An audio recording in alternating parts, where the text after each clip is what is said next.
अस्सलामुअलैकुम। आप देख रहे हैं बेकिंग विद आमना। आज मैं आपके लिए बना रही हूँ मज़ेदार से वनीला कपकेक और वो भी हम बेक करेंगे आज स्टोव पे।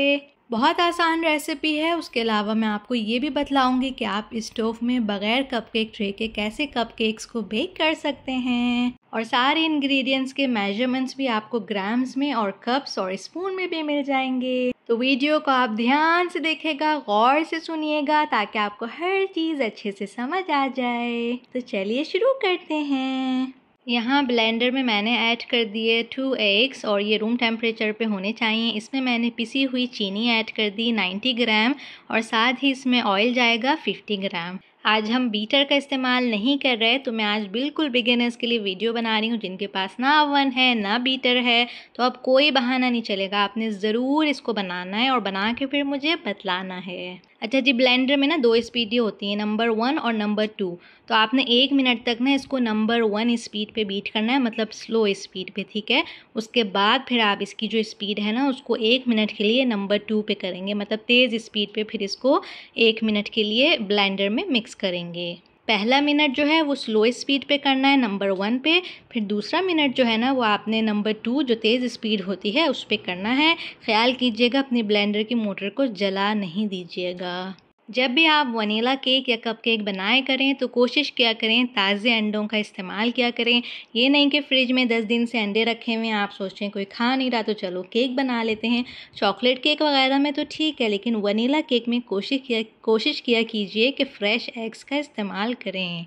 अंडे का शेल के साथ वज़न होना चाहिए 55 से 65 ग्राम तक। 55 ग्राम से कम ना हो, वरना मेजरमेंट जो है ना वो थोड़ी सी गलत हो जाएगी। इस रेसिपी को बिल्कुल आप बीटर के साथ भी बना सकते हैं। मेरी जो टी केक वाली रेसिपी है ना उसको आप देख लीजिएगा, सेम ये वही रेसिपी है अमेजिंग वनीला केक वाली। इससे आप कप केक भी बना सकते हैं। जितनी देर में ब्लेंडर अपना काम कर रहा है उतनी देर में हम मैदे को छान लेते हैं। यहाँ पर मैंने लिया है 100 ग्राम मैदा। अच्छा, मैदे में और फाइन आटे में ना फ़र्क होता है। फ़ाइन आटा प्लीज़ बेकिंग में यूज़ ना किया कीजिए।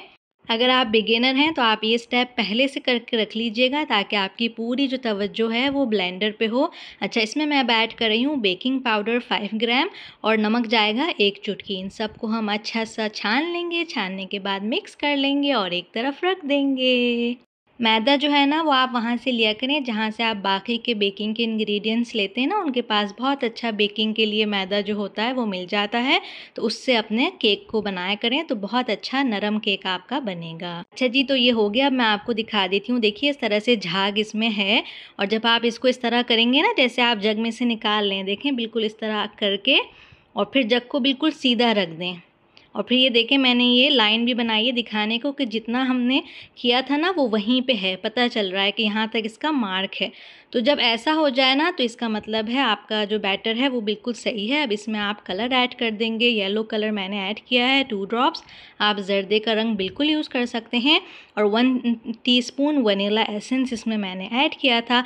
अब हम इसको तेज़ स्पीड पे कुछ सेकंड के लिए ब्लेंडर को चलाएंगे, इतना कि बस कलर और वनीला एसेंस मिक्स हो जाए। तेज़ स्पीड पे करना है लेकिन बस कुछ सेकंड के लिए। अच्छा जी, ये हो गया। ब्लेंडर को मैंने बंद कर दिया था और ये जो ब्लेंडर के ऊपर छोटा सा ढक्कन होता है ना, इसको मैंने खोल लिया। अब यहाँ से जो है ना वो हम अपना मैदा जो है इसके अंदर डालेंगे।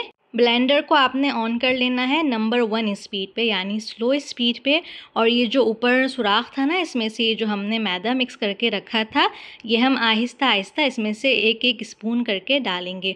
वीडियो में बिल्कुल जिस तरह आपको दिख रहा है इसी तरह मैंने किया था। स्पीड भी बिल्कुल वही है जिस स्पीड से मैं काम कर रही थी। मैंने इस स्टेप को तेज़ नहीं किया हुआ। मुस्तकिल चलता रहेगा ब्लेंडर, ठीक है, स्लो स्पीड पे चलता रहेगा। और इसके जो ऊपर सुराख है ढक्कन में, उसमें से आप मैदे को थोड़ा करके उसके अंदर डालते रहेंगे ताकि वो अच्छा सा मिक्स होता जाए। अगर आप सारा डाल देंगे एक दफ़ा में तो बहुत सारे जो लम्स हैं ना वो आपके बैटर में बन जाएंगे और बैटर जो होगा ना वो स्मूथ नहीं होगा। तो इसी तरह देखिए मैंने सारा मैदा डाल दिया। अगर थोड़ा सा ढक्कन में लगा रह जाए तो उसको भी कोशिश कीजिएगा कि मिक्स कर लें। और ये देखिए अंदर कुछ इस तरह के हालात थे और बस हमारा बैटर तैयार हो गया। इस पूरे प्रोसेस में मुझे तकरीबन 5 मिनट लगे थे, लेकिन ये ब्लेंडर की स्पीड पे डिपेंड करता है। तो ज़रूरी नहीं है कि आपको 5 मिनट लगें, कम भी लग सकते हैं, ज़्यादा भी लग सकते हैं।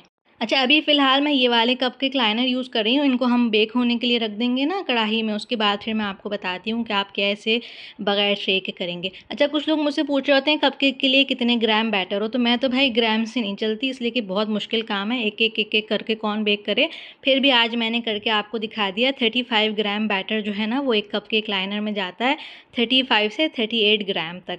और फिर मैं अपने पुराने तरीके पे आ गई। आप लोगों को पता है, जो मुझे पहले से देखते हैं कि मैं आइसक्रीम स्कूप का यूज़ करती हूँ, वो मुझे आसान लगता है। तो आइसक्रीम स्कूप, एक आइसक्रीम स्कूप एक कपकेक लाइनर में मैंने डाल दिया। और हमारी जो कढ़ाई थी वो ऑलरेडी प्रीहीट हो रही थी चूल्हे पे। 10 मिनट मैंने उसको दरमियानी आंच पे प्रीहीट किया था और फिर उसमें जो है ना हमने इनको रख दिया था बेक होने के लिए। बेक हम करेंगे 30 मिनट। और ये देखिए माशाल्लाह से कितने अच्छे हमारे कपकेक जो हैं बेक हो गए। इस रेसिपी से 8 कपकेक ही बनते हैं, जो आप वीडियो में देख रहे हैं ना इतने ही बने थे। स्टैंडर्ड साइज़ जो होता है कपकेक का ये वो है। अवन में अगर आप बेक करेंगे, आप करेंगे 170 पर, नीचे जो है रॉड वो ऑन करेंगे और 25 मिनट में बेक हो जाते हैं अवन में। पतीली में तकरीबन 30 मिनट लगते हैं, लेकिन आप 25 मिनट के बाद चेक कर सकते हैं पतीले को, ढक्कन खोल के पतीले का। बार बार ढक्कन नहीं खोलेगा, ना ही पतीले का और ना ही अवन डोर। और ये देखिए माशाल्लाह कितने सॉफ्ट बने हैं, ये देखिए। तो ये ठंडे हो गए थे और इनको मैं जो है जहाँ पर मैं वीडियो बनाती हूँ वहाँ पर ले आई थी। देखिए इस तरह से इसको मैं भी आपको खोल के भी दिखाती हूँ, तोड़ के भी अंदर से इसका टेक्सचर चेक करवाती हूँ। इन कपकेक्स पर आप क्रीम से इनको सजा सकते हैं, गनाश से सजा सकते हैं, फॉन्डेंट से इनको आप कवर कर सकते हैं, मतलब हर तरह से आप इसको यूज़ कर सकते हैं। कुछ लोगों को वनीला केक में और कपकेक में स्मेल आती है, तो पहली तो आप कोशिश करें फ्रेश एग्स यूज़ करें, दूसरा गुड क्वालिटी का, अच्छी क्वालिटी का वनीला एसेंस यूज़ करें। और अगर फिर भी स्मेल आ रही है ना अंडों में से, तो फिर अंडे की स्मेल अगर आ रही है तो आप अंडे जिससे ले रहे हैं ना, जहाँ से ले रहे हैं उसको चेंज करके देखें, उससे भी फ़र्क पड़ता है। ये कपकेक जो मैंने उस दिन बनाए थे, ये मैंने इन्हीं कपकेक्स को बेक करके सजाया था। अगर आपको वीडियो देखनी है तो सर्च कर लीजिएगा यूट्यूब पे baking with Aamna fondant cupcake topper, तो आपको ये वीडियो मिल जाएगी। अच्छा जी, अब मैं आपको बताती हूँ कि आपको कैसे इसको बेक करना है स्टोव पर और बग़ैर कपकेक ट्रे के। तो ये मेरे पास कढ़ाई है जिसमें बेकिंग करती हूँ।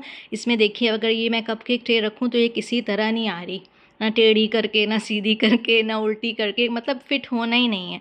अच्छा, इसमें इस तरह से ना कोई चीज़ आपने रख देनी है, कोई प्याली हो या कोई छोटा सा केक पैन हो या जो चूल्हे पे स्टैंड होता है ना, वो भी आप रख सकते हैं। इसके ऊपर आपने कोई ट्रे या पतीले का जो ढक्कन होता है ना, वो इस तरह उसके ऊपर रख देना है। और कोशिश कीजिएगा कि चारों तरफ थोड़ा सा स्पेस हो ताकि हीट आए। अगर पूरा बंद कर देंगे ना तो सही से हीट नहीं आएगी और कन्फर्म कलर आपके कपकेक के ऊपर नहीं आएगा पतीले में। और ये जो बैटर है ना, इसमें अगर आप डालेंगे ना इस कपकेक लाइनर में, तो ये इस तरह से खुल जाएगा, इसमें आप नहीं बेक कर सकते इस तरह से। तो आप क्या करेंगे, आपने ये वाले कपकेक लाइनर जो है ना, ये एक दफ़ा बस ख़रीदने हैं। मुझे पता है ये बहुत महंगे मिलते हैं, होते ये बहुत अच्छे हैं, इसमें आप डायरेक्ट डाल के बेक कर सकते हैं, लेकिन ये ना थोड़े नहीं, अच्छे खासे महंगे मिलते हैं। 50 पीसेस का इसका शायद पैकेट आता है।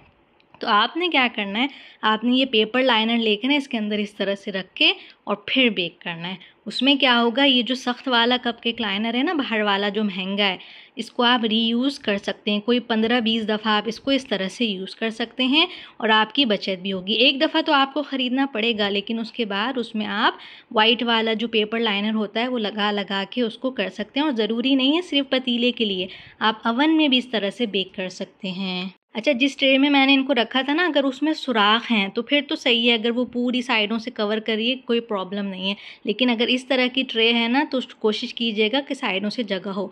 अच्छा, इसके ढक्कन में ना सुराख है कढ़ाई के, तो इसको बंद करना है, या तो कोई टिश्यू लगा के या फॉइल वगैरह घुसा के वहाँ पे उसको बंद करना है ताकि स्टीम बाहर ना निकले।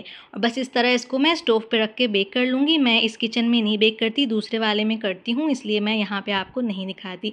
और इसमें मैंने बेक किए भी थे, ये देखिए इस तरह से निकाल लिया। और ये जो फॉइल वाला कपकेक लाइनर है ना, देखिए इसमें स्टीम इस तरह से रह जाती है। थोड़ी देर में जब ये ठंडे हो जाते हैं तो स्टीम भी गायब हो जाती है। और देखिए कितने सॉफ्ट बने हैं। सेम रेसिपी है, एक्चुअली मैंने ये बेक किए थे पहले, लेकिन मेरे बच्चे और मेरे पड़ोसन के जो बच्चे हैं ना, वो बहुत मुश्किल होता है उनसे कपकेक बचाना, तो ये 2 मिनटों में गायब हो गए थे। तो मुझे फिर दोबारा बेक करने पड़े थे वीडियो बनाने के लिए, सजाने के लिए कपकेक्स को।